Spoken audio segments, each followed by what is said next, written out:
ونتوكل عليه ونعوذ بالله من شرور أنفسنا من يهد الله فلا مضل له الحمد لله ثم الحمد لله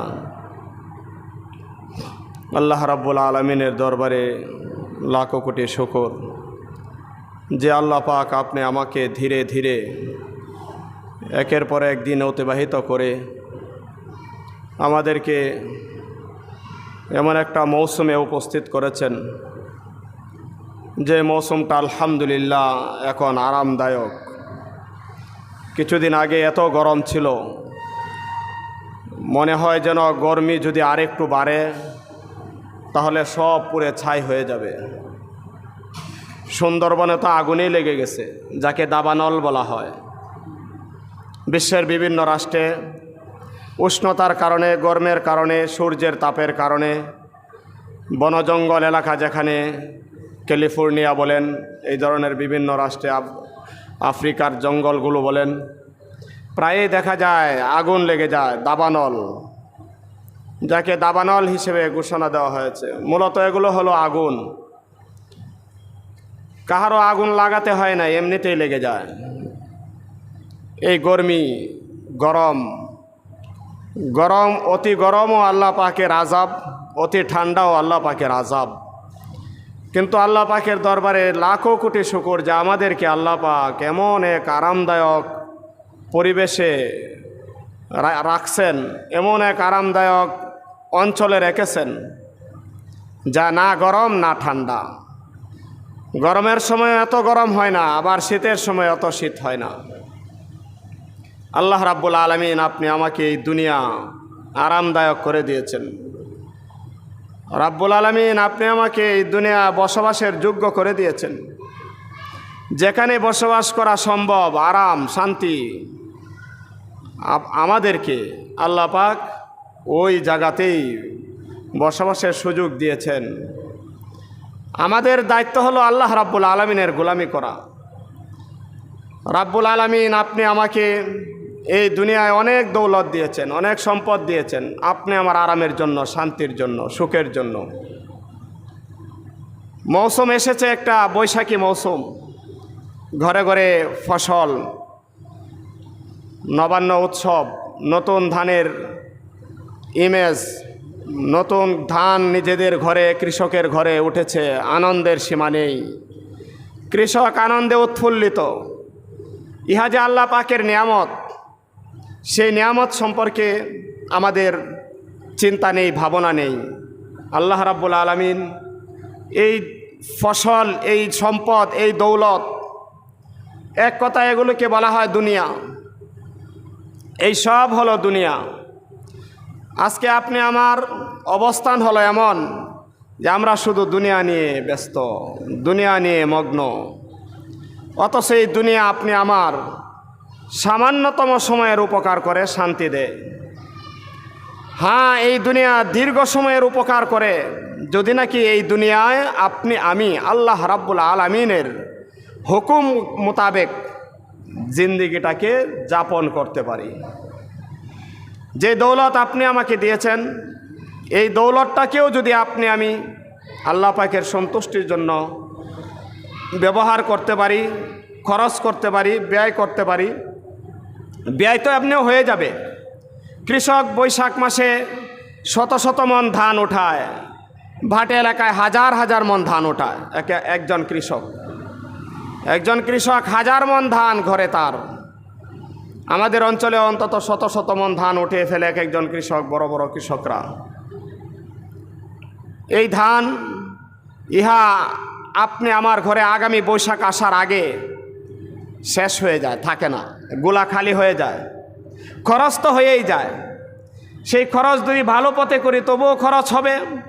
সেই খরচ যদি আল্লাহ পাকের অসন্তুষ্টিকর পথে, আল্লাহ পাকের অবাধ্যতার পথে, আল্লাহ পাক যেই কাজে নিষেধ করেছেন সেই কাজে খরচ করি, অথবা নিষেধ করেন নাই, শুধু নিজের স্বার্থে খরচ করার জন্য তো আল্লাহ পাক বলেছেন, নিষেধ করেন নাই, খরচ করো। তবে মুবাজ্জির হইও না, অপচয়কারী হইও না। আল্লাহ পাক অপচয়কারীকে পছন্দ করেন না। আল্লাহ পাক বলেন কুলু ওয়াশরাবু ওয়ালা তুসরিফুন ইন্নাল্লাহা লা ইউহিব্বুল মুসরিফিন। দৌলত তো দেওয়া হয়েছে, তুমি খাও, পান করো, উপভোগ করো, কিন্তু তুমি আর অপচয় করো না, অপচয় করো না। অনুমতি তো দেওয়া হয়েছে খরচ করার, আর কিছু জায়গায় খরচ করতে নিষেধ করা হয়েছে। যদি নিষিদ্ধ জায়গায় খরচ নাও করি, অনুমতি দেওয়া হয়েছে সাংসারিক কাজে খরচ করতে, শুধু সাংসারিক কাজেই আমার স্বার্থে খরচ করে যাই, তাতে যদিও গুনাহ হচ্ছে না, কিন্তু আপনি আমার এই খরচের কারণে অনেক প্রাণী, অনেক মাখলুক, অনেক মানুষ শুধু নিজের স্বার্থ দেখার কারণে, অন্যের স্বার্থ না দেখার কারণে আমাকে একটা অপরাধী হিসেবে সাব্যস্ত করা হবে।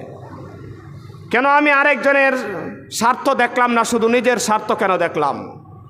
এর জন্য কিছু না কিছু জবাবদিহিতা রয়েছে। তো আল্লাহ রাব্বুল আলামিন আপনি আমাকে যে দুনিয়া দিয়েছেন, এক কথায় বলা যায় দুনিয়ার ব্যাপারে আল্লাহ পাক বলেছেন যে এই দুনিয়া হলো ক্ষণস্থায়ী,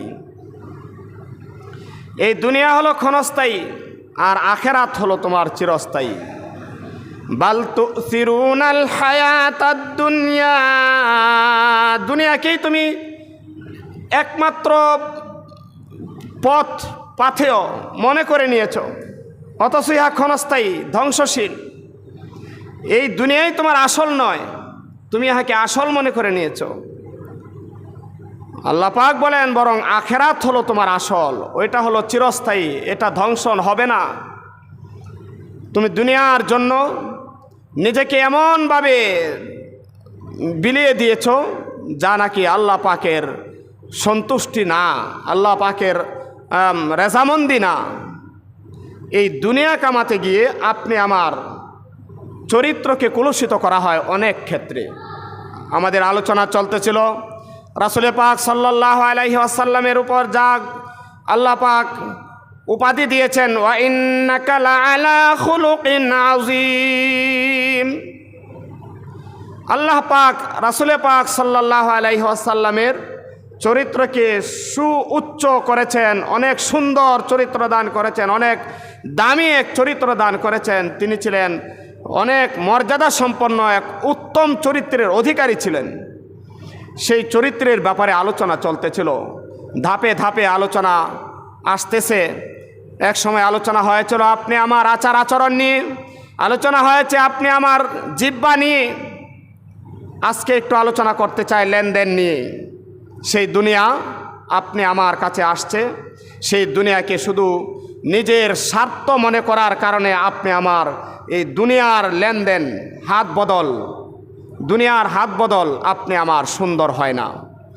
দুনিয়ার লেনদেন যতক্ষণ পর্যন্ত সুন্দর না হবে, ততক্ষণ পর্যন্ত একজন মানুষ যত ইবাদত বন্দিগি করুক না কেন, তিনি আল্লাহ পাকের প্রিয় পাত্র হতে পারবেন না। কারণ এই দুনিয়ার জিন্দিগিটার সবচাইতে গুরুত্বপূর্ণ একটা স্থান দখল করে রেখেছে অর্থ, অর্থ, দৌলত, সম্পদ। সেই সম্পদই যখন নাকি একজন লেনদেন করে, তখন সেই লেনদেনে দেখা যায় আমার প্রাণের নবীর আদর্শ, আমার প্রাণের নবীর চরিত্র ফুটে ওঠে না। আজকে যদি আপনি আমার এই লেনদেনটা রাসূল পাক সাল্লাল্লাহু আলাইহি ওয়াসাল্লামের আদর্শ মতো হতো, তাহলে আমি সফল হয়ে যেতাম। টাকা পয়সা, মানুষ, এমন অবস্থা, সমাজের অবস্থা তো এত নিকৃষ্ট হয়েছে, টাকা পয়সার নিরাপত্তা মনে হয় যেন জানের চেয়ে বেশি হয়ে গিয়েছে। এমনকি বলাই হয়েছে যে এই অর্থ আপনি আমার জানের শত্রু, টাকা হলো জানের শত্রু বলা হয়েছে। অর্থাৎ বলা হয়েছে এমনভাবে যে তোমার এই টাকার জন্য, তোমার টাকা আত্মসাদের জন্য প্রয়োজনে তোমার জানকে খতম করে দেবে। তোমার টাকা নেওয়ার জন্যে, সেই টাকা নিজের স্বার্থে আনার জন্যে, নিজের ভাগে আনার জন্যে প্রয়োজনে তোমার জানকে হত্যা করে ফেলবে। অবশ্য সেই লোভ, দুনিয়ার আকর্ষণ, সেই দুনিয়ার টাকা পয়সার পিছনে তার মানুষের আকর্ষণ আজকে থেকে নয়, সেই আদিকাল থেকেই চলে আসছে। দৌলত, শুধু দৌলত দৌলত, সেই দৌলত আপনি আমার কিয়ামত পর্যন্তই এই দৌলত আপনি আমাকে বিভ্রান্ত করবে, আপনি আমাকে জাহান্নামের দ্বার প্রান্তে পৌঁছাবে, যদি নাকি আমি আমার প্রাণের নবীর আদর্শ মতো সেই দৌলতকে ব্যবহার না করতে পারি। আজকে দেখা যায় এরকম হাদিসে পাকে আসছে যে তুমি একজনকে যদি কর্জ দেও, আরেকদিন আলোচনা হয়েছে কর্জায় হাসানা দেওয়া হয়, তাহলে একজন মানুষকে মনে করেন 1000 টাকা দান করলেন, আরেকজনকে 1000 টাকা হাত কর্জা দিল, যাকে কর্জায় হাসানা বলা হয়। অর্থাৎ কর্জা হলো হাত কর্জা দেওয়া হয়েছে, প্রয়োজনে উনি 1000 টাকা নিছেন, কোনো এক সময় আবার 1000 টাকাই ফেরত দিবেন, এর মধ্যে কোনো লাভ দিবেন না। যদি লাভ দিত তাহলে ইহা 2 কাতারে পড়তো, একটা হয়তো ব্যবসায়ী কাতারে পড়তো যা হালালভাবে আসতো, আরেকটা হলো যে সুদের কাতারে পড়ে যা অন্যায়ভাবে আসে, যা আমরা সাধারণত গ্রামে গঞ্জে সুদ হিসেবে ব্যবহার করে থাকি, ঘোষণা দিয়ে থাকি, বুঝে থাকি। কিন্তু তা নয়, বরং শুধু হাত কর্জা দেওয়া হয়েছে, কর্জা নিয়েছে 1000 টাকা, বলে যে উনি 1000 টাকা কর্জা দিয়ে ওনার উপকার করার কারণে আরেক ভাই যে আরেকজনকে 1000 টাকা দান করেছেন, সদকা করেছেন, সেই দানের কারণে উনি যেই পরিমাণ সওয়াব পেয়েছেন, উনি সেই সদকা না করে শুধু হাত কর্জা দেওয়ার পরেও এই পরিমাণ সওয়াব তিনি পেয়ে যাবেন। কিন্তু পরিস্থিতি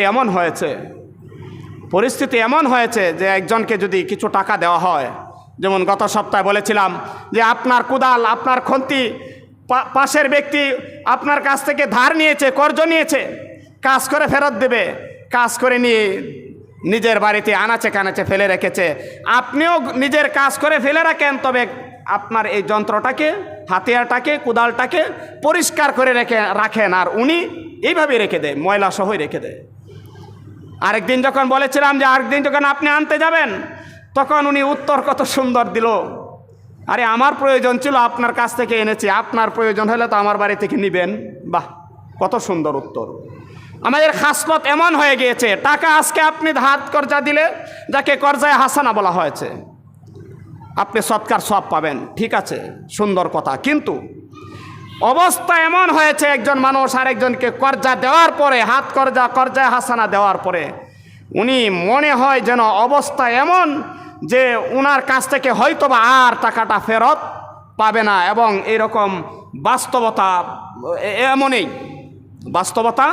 এমনই।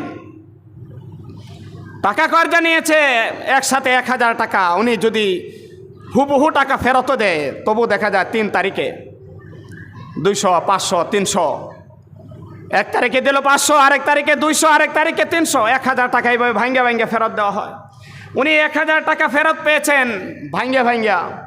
উনি 1000 টাকা দিয়ে যেমন একটা সংসারের কাজ করতে পারতেন, ভেঙ্গে টাকা আনার কারণে পকেটে থাইকাই টাকা খরচ হয়ে গেল, তিনি আর ইচ্ছামতো কোনো একটা ভালো কাজ তিনি আর করতে পারলেন না, সংসারের সুবিধা মতো একটা কাজ আর করতে পারলেন না। এই পরিস্থিতির কারণে মানুষ কর্জা হাসানা পর্যন্ত দিতে বন্ধ করে দিয়েছে, কর্জা হাসানা দেয় না। সেই কর্জা হাসানা না দেওয়ার কারণে যারা নাকি এর কারণ বনেছেন, তারাও উনি যে দিতেছে না ওই ভয়ে, একদিন দিয়েছিলাম অমুককে, করমালিকে দিয়েছিলাম, উনি তো টাকা এইভাবে আর ফেরত দেয় না, দিতে ভাঙ্গা টাকা দিচ্ছে, আমি আর এই টাকা দিয়ে কিছু করতে পারলাম না।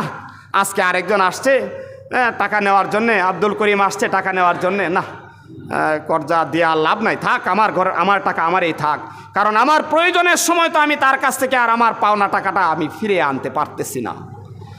এই না দেওয়ার কারণে উনি যদিও গুনাহগার হন নাই, কিন্তু উনি তো উপকৃত হলো না, উপকৃত না হওয়ার কারণে উনিও তো সব পাইলেন না। এর কারণ যারা বনেছেন, ওনারা এর জন্য জবাবদিহির কাতারে পড়তে হবে, কাঠগড়ায় দাঁড়াইতে হবে। সমাজটাকে এইভাবে আমরা ধ্বংস করে দিয়েছি। একজনের অর্থ আরেকজনকে দেব, সেই অর্থটা দিতে আমার কেন হিমশিম খেতে হয়? ব্যবসায় টাকা লেনদেন করবেন, ব্যবসার টাকা, মাল পাঠাবে, টাকা দেবেন, দেখা যায় যিনি মাল পাঠান উনি একটা কাস্টমার ধরেছেন, একটা ময়াল, এটাকে বলা হয় যে আমার ময়াল এটা, আমার মোকাম এটা, মোকাম বলে, ওই মোকামে উনি টাকা দিয়েছেন, 5 লাখ টাকার লেনদেন, মাল পাঠিয়েছেন। প্রথমত 5 লাখ টাকার মাল পাঠিয়েছেন, 5 লাখ টাকা ওই মুকাম থেকে তার এসে গিয়েছে। বছর যেতে না যেতেই দেখা যায় ওই মুকামে তার 10 লাখ টাকা বাকি পড়ে গিয়েছে। মাল আনতেছে, টাকা পরিশোধ করতেছে না, মাল আনতেছে, টাকা পরিশোধ করতেছে না। উনি ব্যবসা করেন, ঠিক আছে, যতদিন পর্যন্ত ওনার ব্যবসা থাকবে ততদিন পর্যন্ত তো ঠিক আছে। যেদিন উনি আর ব্যবসা করতে পারবেন না, তখন তার যদি 5 লাখ টাকা 10 লাখ টাকা এই মুকামে পড়ে থাকে, এই টাকা আর ফেরত পাওয়ার আশা নাই। সমাজে গ্রামে গঞ্জে এত বড় ব্যবসায়ী নয়, মনে করেন ছোটোখাটো একজন ব্যবসায়ী একটা দোকান দিয়েছেন, সেই দোকান তিনি 5 বছর ব্যবসা করার পর দেখা যায় তার আর এই দোকান, মনোহারীর দোকান আর চালানোর ক্ষমতা নাই, সুযোগ নাই। 5 লাখ টাকার মাল উঠিয়েছেন, বা আরও কম বেশি উঠাতে পারেন, ধরেন 5 লাখ টাকার মাল উঠিয়েছেন। উনি 5 লাখ টাকার মালে ব্যবসা করতেছেন, ঠিক আছে, লাভ হইতেছে, কিন্তু এই দোকান থেকে তার পড়শি, তার এলাকাবাসী এমনভাবে বাকি নিতে শুরু করেছেন। প্রথম তো নগদ দিয়ে আনলেন, দ্বিতীয় দিন আর নগদ না, বাকি, এরপরের দিন বাকি দেন, বাকিটা কিছু পরিশোধ করেন, করতে করতে দেখা যায় ওনার এই গ্রামে, ওই মহল্লায় দোকানে 5 লাখ টাকার মাল উঠিয়েছিলেন, গ্রামের মহল্লার বাসীর কাছে দেখা যায় 5 বছর পর 10-15 লাখ টাকা বাকি পড়ে গিয়েছে। উনি আর এখন ওই বাকিগুলো, দোকান চলতে থাকলে তো টাকা আসে, ঠিক আছে, কিন্তু দোকান আর উনি চালাতে পারতেছেন না। চাইলেন যে টাকাগুলো এখন সমাজ থেকে, গ্রাম থেকে উঠিয়ে ফেলি। দেখা যায় উনি আর এই 5 লাখ টাকা বা 10 লাখ টাকা যে গ্রামে পড়ে রয়েছে, এই টাকার আর একটা টাকাও তিনি আর উদ্ধার করতে পারেন না। এই টাকা গ্রামবাসীর হাতে চলে গিয়েছে, ওনার পেটে চলে গিয়েছে। এই লেনদেন তো আপনি আমার ইসলাম বলে দেয় নাই, আপনি আমার সেই ধর্ম বলে দেয় নাই। আজকে আপনি আমার এই লেনদেনের অবস্থা এমন কেন হলো? শয়তানের প্ররোচনায় পড়ে দুনিয়ামুখী হয়ে যাওয়ার কারণে, যেই দুনিয়াটা ছিল ক্ষণস্থায়ী, ইহাকে চিরস্থায়ী মনে করে ফেলার কারণে। আরেকটা হলো এই দুনিয়ার দৌলতকে নিজের স্বার্থে উপভোগ করার আনার জন্যে, নিজের স্বার্থটাকেই শুধু প্রাধান্য দেওয়ার কারণে আজকে দেখা যায় আপনি আমার এই লেনদেনের এই কঠিন পরিণতি, এই কঠিন পরিণতি হয়ে গিয়েছে লেনদেনের। আজকে যদি ওই আপনি দোকান বাকি আনলেন আর আপনি মরে গেলেন, আপনার এই বাকির কারণে কি মনে করছেন আর তাকে টাকা দিতে হবে না? কেউ কেউ তো আছে এমন বলেই ফেলে, আপনি আমার কাছে 500 টাকা পাবেন, আপনার কাছ থেকে আমি 5 বছর যাবৎ লেনদেন করতেছি, আপনি আমার কাছ থেকে এই 500 টাকাই লাভ করেছেন। আপনি তো আমার কাছ থেকে লাভ নিয়ে গিয়েছেন 5,000 টাকা, এর মধ্যে না 1,000 টাকা বাকি রইলেই রইল, কেন দিতে হবে? আরে আপনি এই কথা বলার অধিকার তো আপনার নাই। উনি ব্যবসা করেছেন, আপনার কাছ থেকে লাভ করেছেন, ঠিক আছে, লাভ তো উনি হাতে গজে করেন নাই, 5 টাকার মাল দিয়ে 500 টাকা লাভ করে ফেলেন নাই, এমন তো করেন নাই। ব্যবসায়ী স্বাভাবিক নীতিতে যতটুকু লাভ করতে হয়, আর লাভ এত বেশি করার এখন আর সুযোগই নাই। কম্পিটিশন ব্যবসা, মালের রেট নির্ধারিত, লাভ করার এত সুযোগ নাই। আজকে আপনি বেশি লাভ করবেন, আপনার দোকান 5 দিন পরেই বন্ধ হয়ে যাবে। দেখা যাবে আরেকজনের কাছ থেকে কমে পেয়ে যাবে, আপনার কাছে আসবে না। যার কারণে ব্যবসায়ীরাও এত লাভ করে না। কিন্তু আজকে আপনি আমার লেনদেন এত খারাপ হয়েছে, কোনো ব্যক্তি তো এমন বলেই ফেলেন যে এই টাকা আর ফেরত দিতে হবে, এর চেয়ে বেশি তো ওনাকে আমি দিয়েই ফেলেছি লাভ। নাউজুবিল্লাহ। আমি যদি একবার চিন্তা করতাম যে আমার সিকি পয়সাও যদি ওনার আমার কাছে পাওনা থাকে, তাহলে আমি ইন্তেকালের পর আমার এই সিকি পয়সার কারণে জীবনের সমস্ত সম্পদ নিয়ে যাবে। রাসূল পাক সাল্লাল্লাহু আলাইহি ওয়াসাল্লাম সাহাবায়ে কেরামকে ডাক দিয়ে বললেন, ও আমার সাহাবারা, তোমরা কি জানো সবচাইতে মুফলিস কোন ব্যক্তি, একেবারে নিঃস্ব কোন ব্যক্তি? রাসূল পাক সাল্লাল্লাহু আলাইহি ওয়াসাল্লামের কাছে সাহাবায়ে কেরাম উত্তর দিলেন, ইয়া রাসূলুল্লাহ, আমরা তো মনে করি যার নাকি টাকা নাই, পয়সা নাই, বাড়ি নাই, জায়গা নাই, ঘর নাই, কিছুই নাই, সে হলো নিঃস্ব। রাসূল পাক সাল্লাল্লাহু আলাইহি ওয়াসাল্লাম এতটুকু বলে আবার সাহাবায়ে কেরাম বললেন, বাকি আসল কথা তো আল্লাহ এবং আল্লাহর রাসূলই জানেন। রাসূল পাক সাল্লাল্লাহু আলাইহি ওয়াসাল্লাম বলে দিলেন যে না, ওই ব্যক্তি হবেন একেবারে নিঃস্ব, যে নাকি দুনিয়াতে থেকে অনেক ইবাদত বন্দেগী করেছেন, অনেক ইবাদত করেছেন, ইবাদতের পাহাড় তার কাছে, কিন্তু ইন্তেকালের পর তার এই পাওনাদারদের পাওনা দেওয়ার দিতে দিতে দিতে দিতে তার সকল ইবাদত শেষ হয়ে তিনি খালি হয়ে যাবেন। তার পাওনাদার তখনও থাকবে। পাওনাদার এসে বলবে, আমার ওই সিকি পয়সার পাওনা দিয়ে দাও। ইনি বলবেন, আমি আর কি দেব, আমি তো দুনিয়া থেকে আমার হাজার হাজার মন ধান হতো, আমার ব্যবসার লাখ লাখ টাকা হতো, আমার জমি জমা অনেক ছিল, কিন্তু এখন তো আমি এগুলো আনতে পারি না, আমি কি দিব? কোত্থেকে দেব? বলে তোমার নেক দাও। বলে যে আমার নেকও তো সব ফুরিয়ে ফেলেছি, আমি যা কামিয়ে এনেছিলাম নেক ইবাদত বন্দেগী তাও তো ফুরিয়ে ফেলেছি। তখন সাহাবায়ে কেরাম রাসূল পাক সাল্লাল্লাহু আলাইহি সাল্লাম বলেন যে তখন ওই ব্যক্তি ওনাকে বলবে, ঠিক আছে নেক দিতে পারলে না, অসুবিধা নেই, আমার গুনার একটা বোঝা আছে, একটা গাঁটুরি আছে, এই গুনার বোঝাটা তুমি নিয়ে নাও। আল্লাহ পাকের কাছে বলবেন আমার গুনাহটা তার ঘাড়ে দিয়ে দাও, আমাকে গুনাহ মুক্ত করে দাও। আমার এই গুনার কারণে আমি আজকে সামান্য ইবাদত আছে, সামান্য ইবাদত দিয়ে আমি বেহেশতে যেতে পারতেছি না, আমার গুনার বোঝাটা বড় ভারী হয়ে গিয়েছে। তখন তার এই গুনাহ তার ঘাড়ে চাপিয়ে দেওয়া হবে। ওই ব্যক্তি যিনি নাকি পাওনাদারের পাওনা পরিশোধ না করে, দোকানের বাকি 2 টাকা 5 টাকা ছিল, পরিশোধ না করার কারণে আজকে উনি দেখা যায় কি হয়েছেন, উনার সকল ইবাদত তাদেরকে পাওনাদারদেরকে দিয়ে নিঃস্ব হয়ে গিয়েছেন। রাসূল পাক সাল্লাল্লাহু আলাইহি ওয়াসাল্লাম বলেন ওই ব্যক্তি হলো সবচাইতে বড় মুফলিস, একেবারে নিঃস্ব অসহায়। আমরা কি চাই যে আমরা এই সমাজে থেকে, দুনিয়া তো আপনি আমি কম বেশি অবশ্যই কামাইতেছি, এই দুনিয়ার কারণে তো আমার এমন হচ্ছে না যে আমি আজকে না খেয়ে মরে যাচ্ছি, এমন হচ্ছে না দুনিয়া আমার না থাকার কারণে অসুস্থতা এমন হয়েছে চিকিৎসা করতে পারতেছি না, ঔষধ খাইতে পারতেছি না। হ্যাঁ, যেখানে আপনি চিকিৎসা করতে পারতেছেন না, গিয়ে দেখেন কোটি কোটি টাকার মালিকও উনি আর এই রোগের চিকিৎসা করতে পারতেছেন না। নাই, চিকিৎসা নাই, করবেন কোত্থেকে? শেষ হয়ে গেছে, তার যা ছিল শরীরের ভিতরে সব শেষ হয়ে গেছে, এগুলিকে আর ঠিকা দেওয়ার, ঔষধ দিয়ে আর ঠেক দেওয়ার মতো আর সুযোগ নাই, ধ্বংস হয়ে গেছে, শেষ হয়ে গেছে, মরেই যাবে। অতএব চিকিৎসার অভাবেও একজন মানুষ, অর্থের কারণে চিকিৎসার অভাবেও মরছে না, খাদ্যের অভাবেও মরছে না। থাকা তো কে বলছিল থাকার তো কোনো সমস্যাই নেই, এক সময় ছিল মানুষ অভাবে অনটনে ছিল, কিন্তু এখনকার সময় তো আর এমন নয়। যেদিন অভাব অনটনে ছিল তখন এক শ্রেণী ঘোষণা দিত, বুলি আওড়াতো যে মানুষ বেড়ে যাচ্ছে, জমিন বাড়তেছে না, জমিন তো কমে যাচ্ছে, ছেলে হোক মেয়ে হোক 2টি সন্তানেই যথেষ্ট, মানুষ আর বাড়াইও না। পরে বলতেছে ছেলে হোক মেয়ে হোক 2টি না, বলে একজন হলে 2টি নয়, একজন হলে আর 2টি নয়। যে জমিন তো শেষ হয়ে যাচ্ছে, খাবে কোত্থেকে?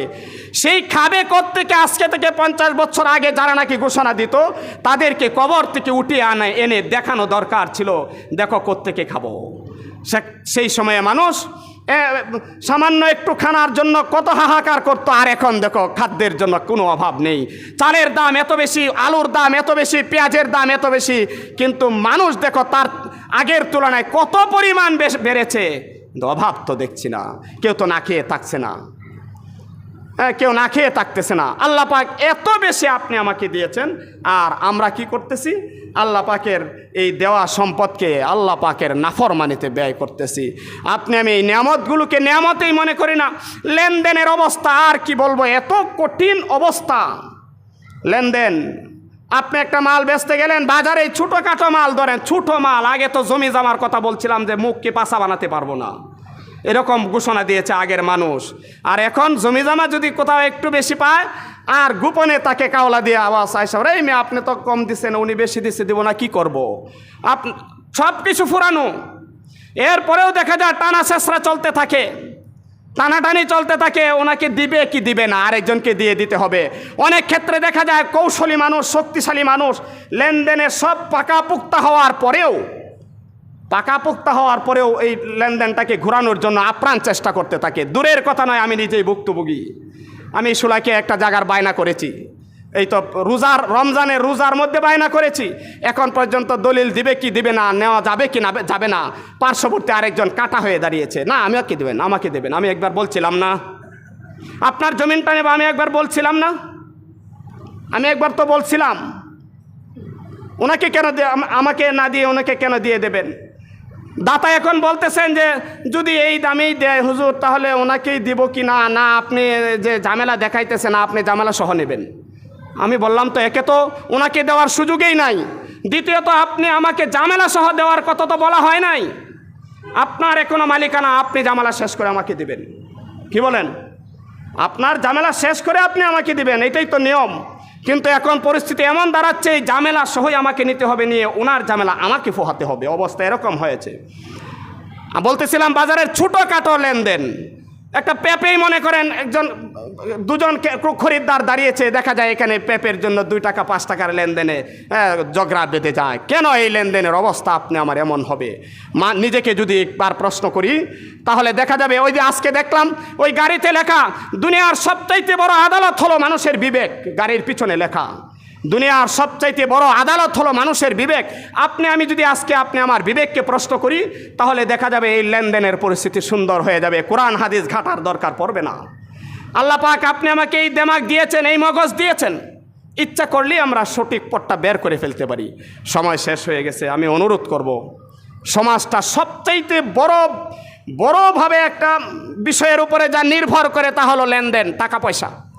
দুনিয়ার টাকা পয়সার উপরে এমনভাবে নির্ভর করে যা ছাড়া কোনো মানুষ চলতে পারে না। আল্লাহ পাকও নিষেধ করেন নাই, আল্লাহ পাকও বলেছেন ফাইযা কুদিয়াতিস সালাতু ফান্তাশিরু ফিল আরদ, তুমি আমার গোলামি নামাজ যখন সমাপ্ত হয়েছে বের হও, টাকা কামাও, উপার্জন করো, হালাল পন্থায় করিও। শুধু এতটুকুই, হালাল পন্থায় করিও, অন্যায়ভাবে নয়। উপার্জন তো লাগবেই, কারণ উপার্জন ছাড়া তো মানুষ চলতে পারবে না, খাদ্য ছাড়া মানুষ চলতে পারবে না। আল্লাহ ইচ্ছা করলে না খাওয়াইয়া রাখতে পারেন। হয়েছে বনি ইসরাইলকে মান্না সালুয়া দান করা হয়েছে, আসমান থেকে ভাজা ভাজা পাখি, আসমান থেকে হালুয়া দান করা হয়েছে, বিরিয়ানি পাক করে আল্লাহ পাক পাঠিয়ে দিয়েছেন, খেয়েছে তারা। আল্লাহ পাক ইচ্ছা করলে পারেন, দেখিয়েছেন যে আমি এই যে দেখো বনি ইসরাইলকে খাওয়াইছি আমি, ইচ্ছা করলে পারি। কিন্তু স্বাভাবিক নীতি হলো উপার্জন করেই খাবে, তবে হালাল পন্থায় করবে। আল্লাহ পাক আপনি আমার এই উপার্জনে যেন জাহান্নামের লাকড়ি না বনতে হয়। মাথার ঘাম পায়ে ফেলে টাকা কামাবো, এই টাকার জন্য কেন আমি জাহান্নামে যাব? এত কষ্ট, কোন মানুষটা কষ্ট ছাড়া টাকা পায়? কষ্ট ছাড়া কেউ টাকা উপার্জন করতে পারে না। দুনিয়া আপনি আমার উপরে এমনভাবে চেপে আছে যা ছাড়া চলার বাও নাই। এই জন্য এমনভাবে আপনি আমাকে চলতে হবে। উদাহরণ দেন, পেকের মধ্যে চিকড়া মাছ থাকে, বাইম মাছ থাকে, পেকে চলে কিন্তু তার গায়ে পেক লাগে না। দুনিয়ায় তুমি চলবে কিন্তু দুনিয়া যেন তোমার গায়ে না লাগে। আল্লাহ পাক আপনি আমার এই লেনদেনকে সুন্দর করে দিন।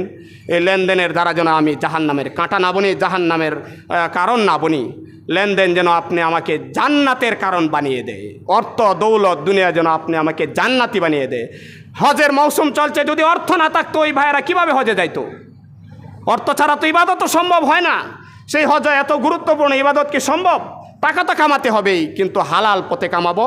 আর খালি নিজের স্বার্থের দিকে তাকাবো না। আমার প্রতিবেশী, আশপাশ মানুষ, তাদের কাছেও লেনদেন করব, বন্ধ করে দেবো এমন নয়। তবে লেনদেন যেন সুন্দরভাবে হয়। যারা নেবেন তারাও যেন, বিশেষ করে যারা নেবেন ওনারা যেন ইহার পুরাপুরি খেয়াল রাখেন যে না, উনি আমার উপকারে আমাকে দিয়েছেন, আমি তার প্রয়োজন আসার আগেই তার কাছে টাকাটা ফেরত দিয়ে দেব, তার মালের টাকাটা ফেরত দিয়ে দেব। আল্লাহ পাক আপনি আমাকে তৌফিক দান করুন। আলহামদুলিল্লাহ, আলহামদুলিল্লাহ। আল্লাহ রাব্বুল আলামিন আপনি আমার দৌলত, বৈশাখী মৌসুম চলতেছে, এই ধান যেন শুধু আমার না হয়, শুধু আমার জন্য না রাখি, এর জন্য ইহা যেন কিছু গরিবদের পিছনেও খরচ করি। আল্লাহ পাক যেন আমাদেরকে আপনাকে তৌফিক দান করেন। আমি প্রথম যখন আসছি ওইখানে প্রায় 2008-এর শেষের দিকে, না 9-এর শুরুর দিকে হয়তো, তখন দেখছি এই বারান্দা ভরে গেছে দানে, অনেক দান হইতো। কই এখন তো আর মসজিদে এত দান আসে না, 5 মণ 7 মণ ধান আসে। আপনারা চেষ্টা করেন। পারভেজ ভাই বিদেশ থেকে